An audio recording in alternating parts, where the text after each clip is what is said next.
Peter Beinart, on the question of Iran, the prime minister turned directly to Joe Biden, the president, and said this: Mr. President, diplomacy will not stop them, talking about Iran. Words will not stop them. The only thing that will stop Iran is knowing the free world will use force. What were your takeaways from what we just watched? That Lapid is wrong, that we have clear evidence that the 2015 nuclear agreement, which Israel opposed, which Trump disastrously withdrew the U.S. from, even though many Israeli security officials have said it was a disastrous decision, it was stopping Iran. Even Israel's own intelligence, along with America's intelligence, along with the IAEA, the international inspectors, said that Iran was complying. It had stopped Iran's nuclear program.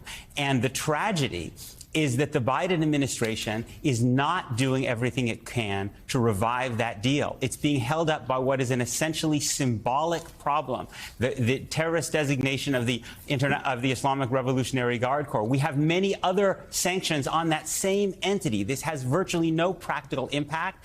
And because Biden won't take that step, the possibility of reviving the deal may be lost, and we may be facing the possibility of war that Americans do not want, that would be a violation of international law if America attacked Iran when Iran has not posed a direct threat to the United States. This could be averted if Biden, I think, showed more political courage. So, Peter, we just heard from the president pressed about Jamal Khashoggi, and he said he always brings up human rights on these trips, but he didn't commit to actually saying it to MBS when he meets with the Crown Prince in the coming days. But I suspect Iran is going to be a significant topic when he's in Jeddah as well. What do you think his approach is going to be going in there with the Iran-Saudi relationship? Well, I think that one of the things, not just that he's meeting with MBS, there's also talk that the U.S. is going to start reselling offensive weapons to Saudi Arabia.